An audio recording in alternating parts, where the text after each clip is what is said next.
할렐루야. 주님의 은혜가 오늘 여러분 삶 가운데 가득하시기를 주의 이름으로 축원을 드립니다. 세례 요한, 엘리야와 같은 존재. 그러면 여러분께서는 이미 짐작하시고 또 말씀도 나누셨지만 세례 요한은 내가 뭘 해야 되나. 물론 어머니로부터 아버지로부터 태어날 때의 이야기, 태어나기 이전에 어떻게 해서 세례 요한이 잉태되게 되었는지에 대한 이야기. 엄밀히 따지면 예수님과 사촌지간이기도 하죠. 자, 그렇다면 그런 부분에 있어서 예수님은 어떻게 해서 태어났고 자신은 어떻게 해서 태어났고 자신이 이 땅에 왜 태어났는지, 내가 왜 약대 털옷을 입고 있고 왜 메뚜기를 먹고 석청을 먹으면서 광야에서 지내고 있는지에 대한 분명한 이유를 알아야 될 거 아니겠습니까? 그래서 내가 무슨 일을 해야 되고 나는 누구인가? 세례 요한이죠. 알고 봤더니만 스스로 찾아낸 게 아니고 그가 태어날 때의 그 가정들이 심상치는 않았지 않습니까? 우리가 이미 앞서서 살펴봤지만 천사가 나타나서 아이를 갖게 될 것이다 라고 천사가 알려줬고, 그가 어떤 일을 할 것인지에 대한 이야기도 이미 얘기해줬고, 그래서 부모님이 그에게 얘기했을 것이고, 그럼 부모님이 이야기하는 걸로 끝날 것이 아니라 그럼 성경에 말씀하신 바에 이건 분명히 개인적인 일이야, 한 가정에 국한되는 일이 아니라 이건 하나님의 나라를 위한 일로 세례 요한을 부르시고 그 뒤에 이 펼쳐질 하나님의 나라에 대한 예비가 아니겠느냐. 이걸 도대체 어떻게 확인해야 되느냐. 확인할 방법은 딱 한 가지죠. 말씀이죠. 알고 봤더니만 그 천사가 알려준 이야기이며 진행되었던 모든 과정들이 다 성경에 기록되어 있는 내용이었습니다. 말씀에 기록되어 있는 것이죠. 그러다 보니까 내 역할이 뭐냐? 내 역할은 엘리야적인 역할이구나. 소위 말하면 내가 엘리야가 했던 일들을 해야 되는 것이구나. 그리고 내 뒤에 이제 메시아가 오는데 그 메시아도 보통 분은 아니겠구나. 이런 생각을 가지고 있었던 것이죠. 그러다 보니까 구약 성경의 엘리야와 관련된 그 엘리야의 역할, 사명, 소명들을 아주 충분히 숙지를 했겠죠. 그리고 엘리야를 흉내내는 게 아니라 그 시대의 엘리야로서 복음을 선포했겠죠. 복음이라기보다는 복음으로 오실 예수 그리스도를 더 정확하게 선포하고 그 시대의 문제가 뭐였는지 엘리야처럼 확확 꼬집어대는 것이죠. 그러다 보니까 세례 요한이 오래 사역을 하지 못하고 금방 죽습니다. 여러 가지가 부딪히겠죠. 그런 메시지를 그 당시에 전했다면. 마찬가지입니다. 엘리야도 마찬가지입니다. 아시겠지만 엘리야는 이세벨이 잡아 죽이려고 그렇게 혈안이 되었었거든요. 그러니까 엘리야가 로뎀나무 밑에서 참 죽기를 원했던 바, 고통스러웠고 힘들었던 바, 차라리 날 그냥 여기서 죽여달라고 그렇게 고백할 정도로 힘들었던 것. 다르지 않습니다. 세례 요한도 겉모양으로 보면 참 거칠어 보이고 야생의 삶을 살아갔던, 광야의 삶을 살아갔던 사람이지만 그가 전하는 메시지 때문에 결국 그도 순탄하지 않은 삶을 살 수밖에 없었습니다. 목이 잘려서 죽고 그의 소명을 다하게 되는 그런 존재였습니다. 근데 어쨌든 엘리야에 대한 자기 소명, 그러니까 세례 요한이 나는 누구와 같은 존재냐, 나는 어떤 역할을 해야 되느냐, 엘리야다 이거죠. 나는 이 시대의 엘리야다. 강력하게 전합니다. 그래서 세례 요한에 대해서 예수님이 정리를 잘 해주십니다. 세례 요한이 그냥 와서 독특한 삶을 살았던 사람이 아니고 세례 요한은 율법과 선지자들의 이야기를 여기까지, 내가 오기 요 앞까지 그 역할을 감당해내는 율법과 선지자의 끝이다 라고 이야기하면서 맞다, 세례 요한은 진정한 선지자였다라는 걸 이야기를 오늘 본문에서 하십니다. 그래서 세례 요한이 오실 그분이 당신이 맞습니까? 왜냐하면 좀 와가지고 들러면 엎고 뒤집어 엎고 칠 거 치고 해서 엘리야처럼 또 강력하게 예수님이 좀 쉬졌고 좀 다녀셔야 되는데 너무 조용한 거죠. 맞습니까? 그분이 이렇게 조금 궁금하게 얘기를 한 것 같습니다. 그런데 예수님은 그 세례 요한이 보낸 그 세례 요한의 제자들이 돌아가고 난 다음에 세례 요한에 대해서 이야기를 합니다. 그 내용이 오늘 24절부터의 본문입니다. 여러분 세례 요한에 대해서 잘 정리를 하셔야 됩니다. 왜냐하면 세례 요한은 뒷문이면서 앞문이에요. 무슨 얘기냐면 제사장 나라의 뒷문이면서 하나님 나라의 앞문입니다. 뒷문 앞문이 따로 있었던 것이 아니라 뒷문을 열고 들어가면 앞문인 거예요. 그러니까 이 뒤, 뒤 이게 한 짝인데 이쪽에서 보면 뒷문이고 이쪽에서 보면 앞문인 거예요.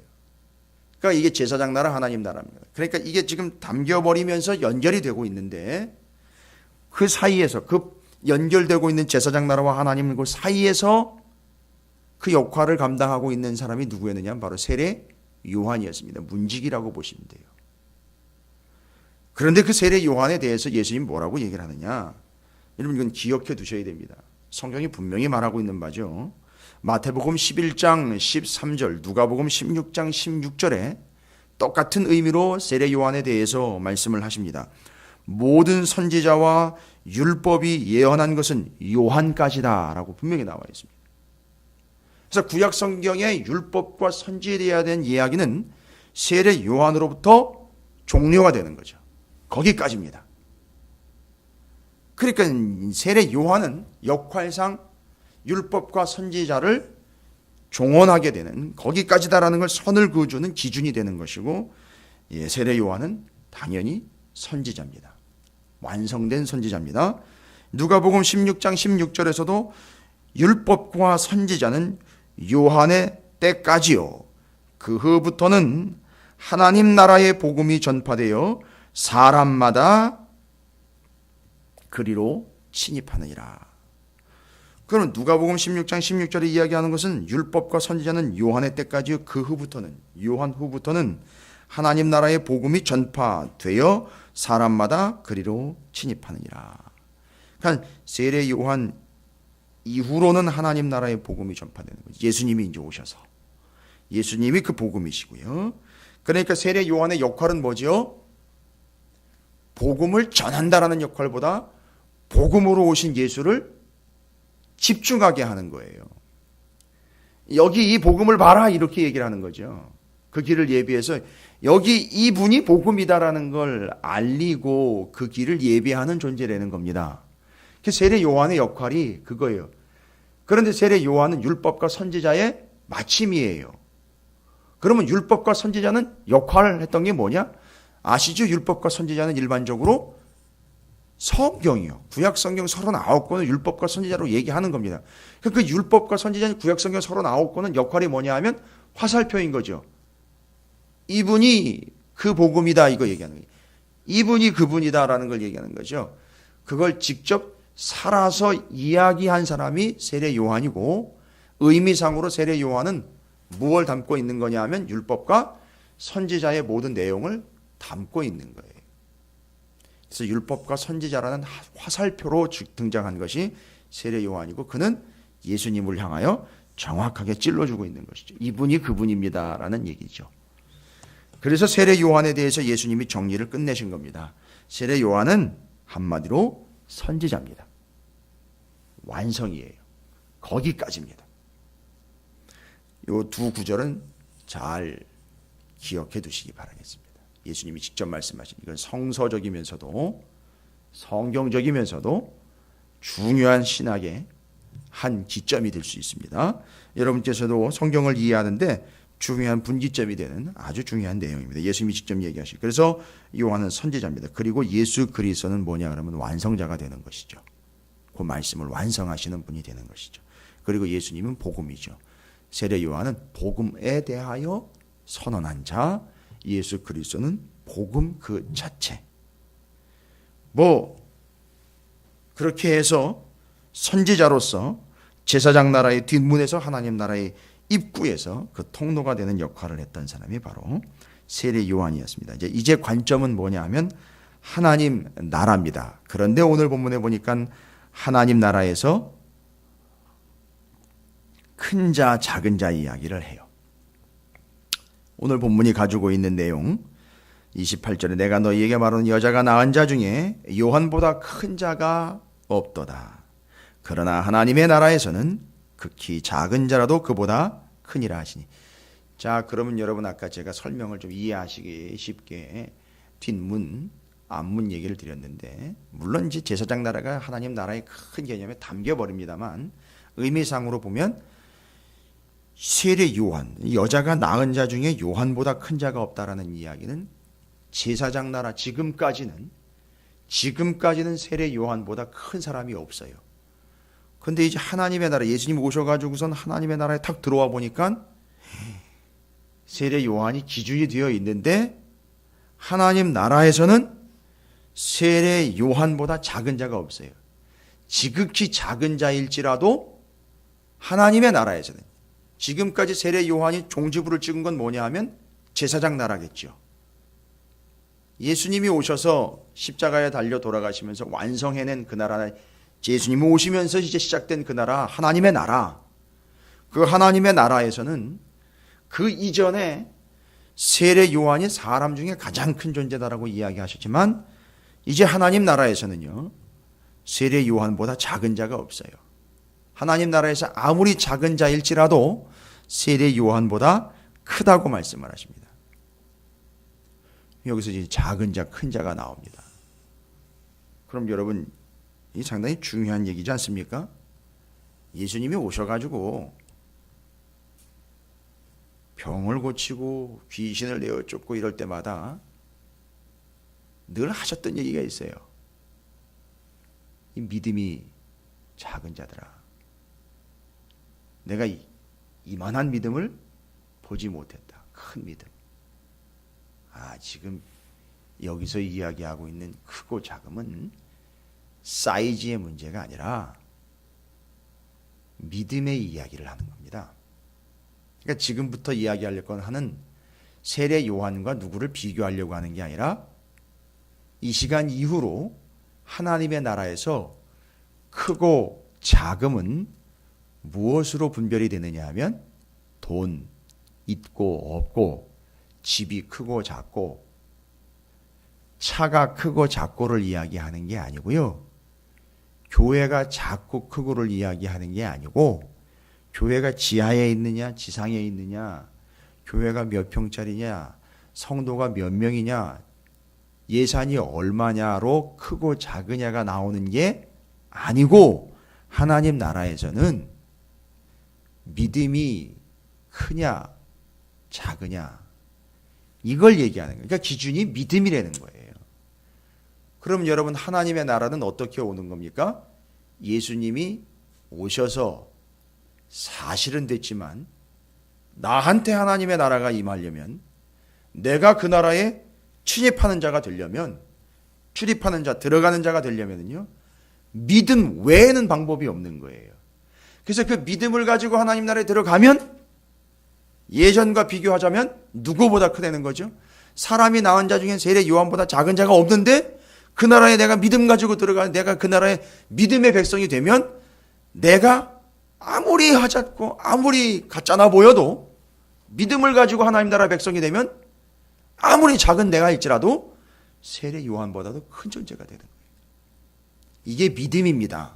그래서 하나님 나라에서는 기준이 믿음이에요. 그래서 믿음이 크냐 작으냐를 이야기하는 거죠. 제가 어제 들은 얘기인데, 교회 중에 B1 교회가 있대요. B1 교회요. 무슨 교회인지 아십니까? 잘 모르시네요. 아침부터 너무 진지한 질문을 드리는 거예요. B1 교회, 지하 1층 교회랍니다. 웃기시죠? 죄송해요. 창피해요. 목사들 사이에서 떠벌리는 얘기입니다. 목사들이요. 목사들이 그러니 성도들은 오죽하겠습니까? 네가 B1 교회인데 뭘 여기 와가지고선 뭘 해보겠다고. 소위 말하면 야, 돈도 없고 교인도 없는 주제에 뭐 여기 와가지고 뭘 해보려고. 이따위 짓들을 하고 있습니다. 그러니까 성도들은요, B1 교회를 내가 왜 들어가? 뻔한 겁니다. 엉망진창된 겁니다. 여러분, 제가 단언을 합니다.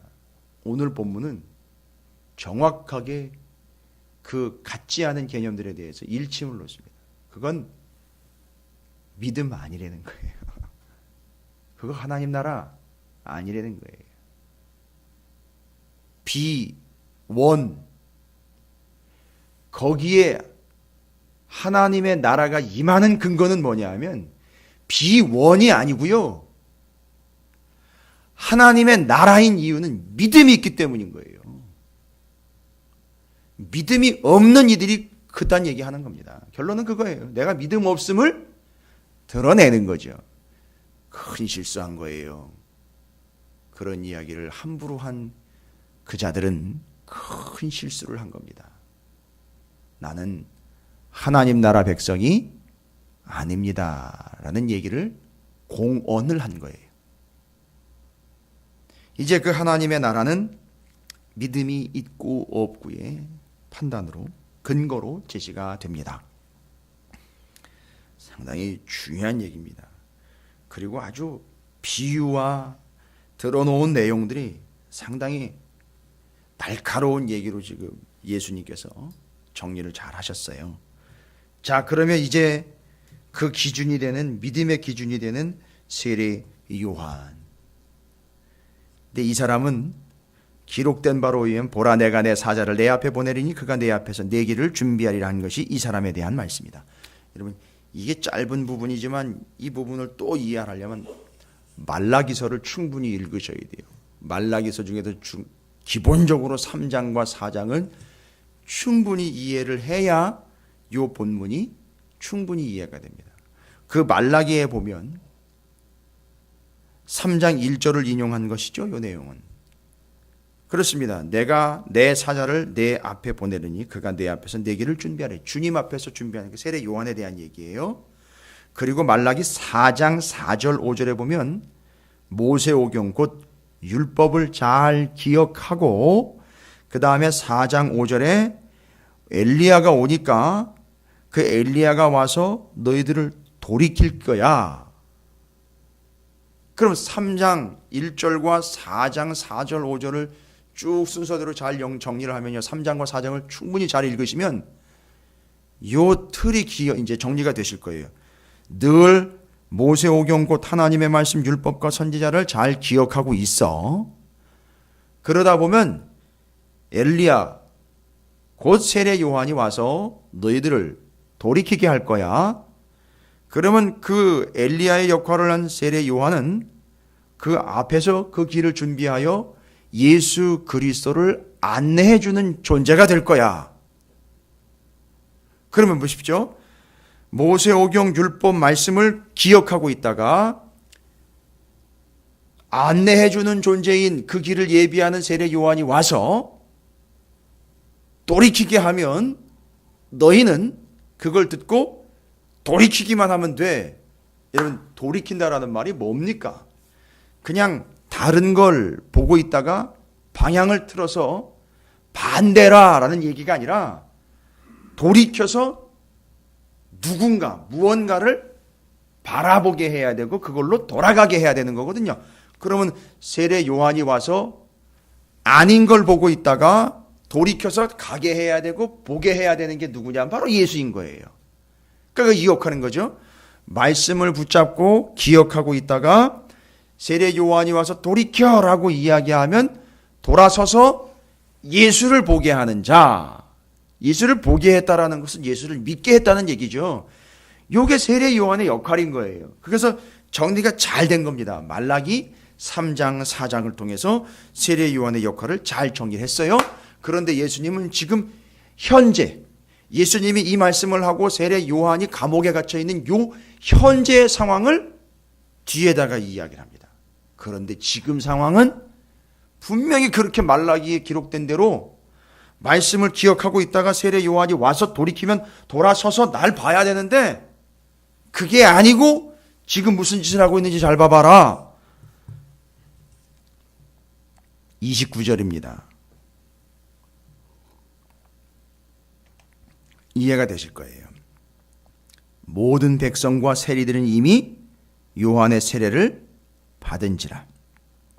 이 말씀을 듣고 하나님을 의롭다 하되, 요한이 와가지고 돌이키게 하는 거에 대한 한 가지 상징이 있었죠. 돌이키게 하는 거, 뭐예요? 세례받게 하는 거. 그러니까 세례를 받았다는 얘기는 뭐 하는 거죠? 돌이킨 거예요. 돌이킨 게 그냥 잘못한 것을 회개하는 걸로 끝나는 게 아니라, 잘 보십시오. 회개와 동시에 누구를 바라보고 믿게 된 거죠? 예수를 바라보고 믿게 된 겁니다. 그걸 이제 얘기를 하는 거예요. 지금 충분히 얘기를 하시는 거예요, 주님이. 그런데 이렇게 세례를 받고 돌이킨 사람들이 있는데 30절에 보니까 바리새인과 율법 교사들은 그의 세례를 받지 않았어요. 뭔 얘기입니까? 바리새인과 율법 교사들은 다 무언은 가지고 있죠.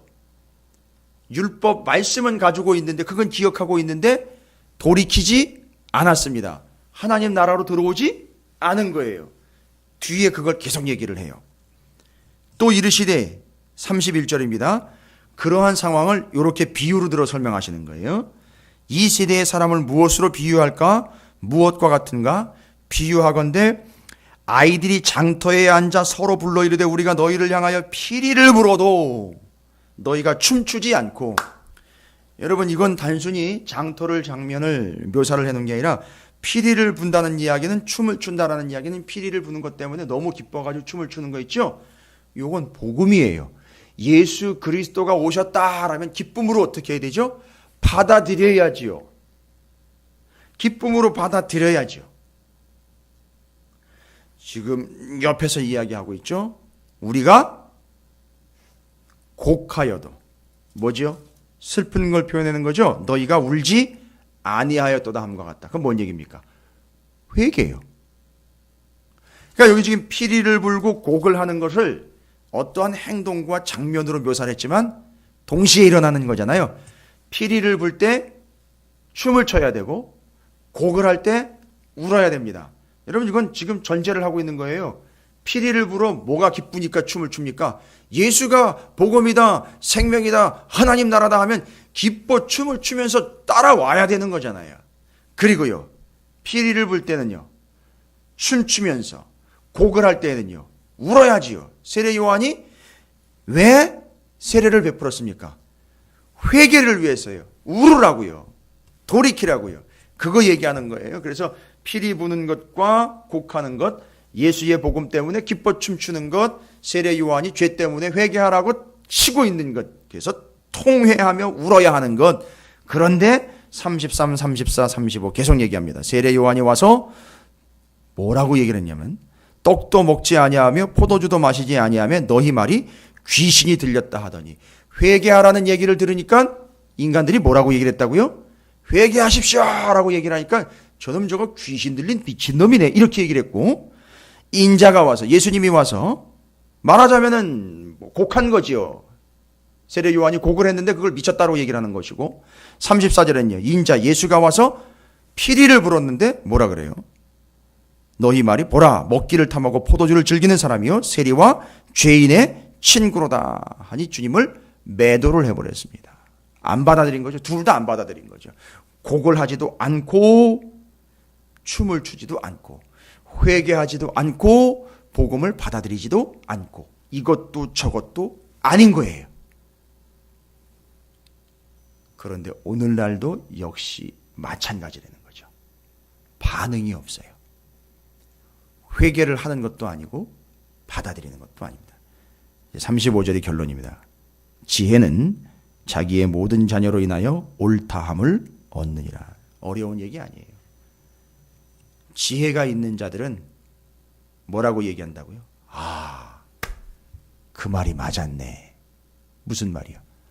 말라기서와 엘리야에 대한 이야기가 세례 요한을 통해서 이야기한 게 맞은 거고, 세례 요한이 베푼 회개의 세례를 통해서 우리는 울어야 하는 것이고, 그런데 그게 슬픈 일이 아니라 우니까, 돌아오니까 복음이라는 기쁨이 예비가 되고, 왜요? 구원의 복음이니까요. 그러니까 좀 전에는 피리 좀 곡하는 소리를 이야기했지만, 아, 세례 요한의 곡하는 소리를 듣고 같이 울면서 회개를 했는데 바로 뒤이어 등장하시는 예수님을 통해서 복음으로 기뻐 춤을 추게 되는 게 성경에 기록된 그대로구나 깨달은 거예요.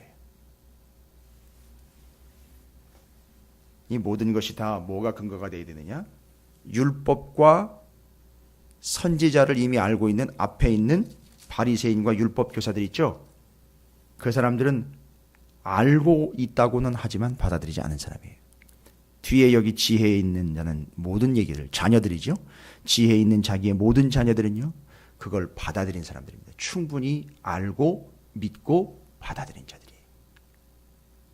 요게 세례 요한에 대한 이야기고 하나님 나라가 믿음이 기준이 된다라는 근거를 이야기하는 것입니다. 그래서 우리는 과연 지금 그 회개에 눈물을 흘리고 있는가? 그 복음에 기뻐 춤을 추고 있는가라는 겁니다. 그래서 우리는 지금 피리 부는 것과 곡하는 것이요, 우리의 삶에서 민감하게 우리를 울게도 하고 기쁘게도 하고 있다라는 것을 감지해야 되는 겁니다. 경험해야 되는 것이죠. 이 하나님의 나라에서는 그것이 믿음으로 가능하다라는 것. 그래서 오직 믿음으로 회개요, 믿음으로 그 복음을 받아들이는 그들이야말로 옳다, 맞구나라고 고백하면서 그 나라의 백성으로 살아가게 된다는 사실을 이야기하는 겁니다. 여러분, 믿음이 있으면 울 때 울고 기쁠 때 기뻐하게 돼 있어요. 이게 신앙생활입니다. 기억하실 것은 하나님의 나라에서는 아무리 작은 자일지라도 세례 요한보다 크다. 뭐 때문이죠? 믿음 때문입니다. 믿음으로 여러분이 큰 자들이 되시기를 주님의 이름으로 축원을 드립니다.